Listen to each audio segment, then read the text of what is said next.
পৃথিবীতে এমন 4টি গুনাহ আছে, যে 4টি গুনাহ করার সময় মানুষ আর ইমানদার থাকে না, ও বেঈমান হয়ে যায়। 4টা গুনাহ আছে, যে 4টা গুনাহ যদি আপনি করেন, আপনি ইমানের মধ্যে থাকবেন না। এই গুনাহ যখন মানুষ করে তার ইমান থাকে না, সে ইমান থেকে খারেজ হয়ে যায়। 4টা গুনাহ। আমি যখন আলোচনাগুলো করি, আমি আমার মতো আলোচনা করছি, আপনারা আপনার মতো শুনতেছেন, কিন্তু এগুলো কলিজা কাঁপানো হাদিস। কলিজা কাঁপানো হাদিস। আল্লাহর হাবিব সাল্লাল্লাহু আলাইহি ওয়াসাল্লাম এইভাবেই বলেছে, এইভাবেই কিন্তু আপনাকে মানতে হবে। এই 4টা গুনার ধারে কাছে কোনো মানুষ যাবেন না, না হলে ইমান থেকে খারেজ হয়ে যাবেন ঠিক ওই সময়টা। 1 নাম্বার কি বলছেন নবীজি সাল্লাল্লাহু আলাইহি ওয়াসাল্লাম? আবু হুরায়রা রাদিয়াল্লাহু তাআলা আনহু থেকে বর্ণিত হাদিসটি হলো, রাসূল আকরাম সাল্লাল্লাহু আলাইহি ওয়াসাল্লাম বলেছেন, কোনো ব্যভিচারী যখন ব্যভিচার করছে, অর্থাৎ এই যে শারীরিক মেলামেশা যখন করছে অবৈধভাবে, তার স্ত্রীর সাথে না, তার প্রেমিকার সাথে, তার গার্লফ্রেন্ডের সাথে, সে হোটেলে গিয়ে, সে বারে গিয়ে, এই যে যখন কোনো ব্যভিচারী ব্যভিচারে লিপ্ত হচ্ছে, আল্লাহ রাসূল সাল্লাল্লাহু আলাইহি ওয়াসাল্লাম বলছেন, ঠিক ব্যভিচারের ওই সময়টায় তার আর ঈমান থাকে না, সে বেঈমান হয়ে যায়। যখন সে বন্ধ করে, সে আবার ফিরে আসে, কিন্তু গুনাহে কবিরার কারণে কিয়ামতের ময়দানে আল্লাহ তাআলা অসংখ্য সময় তাকে জাহান্নামের আগুনে জ্বালাবেন। তাহলে ব্যভিচারী যখন ব্যভিচার করে তার ঈমান থাকে না, সে বেঈমান হয়ে যায়। 1 নাম্বার।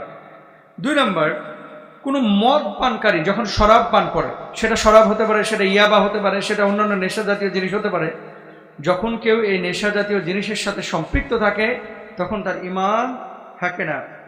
4 নাম্বার হচ্ছে, কোনো চোর যখন চুরি করে তার ঈমান থাকে না।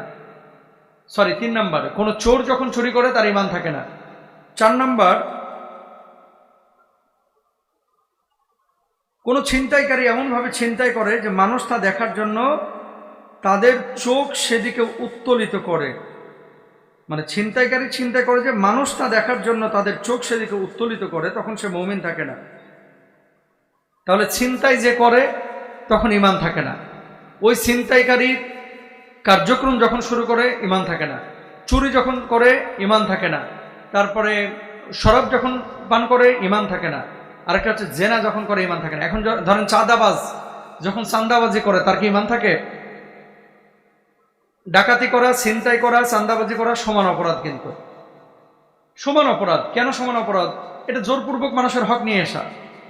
আপনি কোনো কাজ করলেন না, কিন্তু জোরপূর্বক ভাবে। জানেন, কালকে রাত্রে আমাকে ত্রিশাল থেকে একজন ফোন করেছে যে হুজুর, আমি ডিসেবল, আমি প্রতিবন্ধী, আমার একটা দোকান ছিল, সেই দোকানের জন্য 1.5 লক্ষ টাকা আমার কাছে চাঁদা চাওয়া হয়েছে।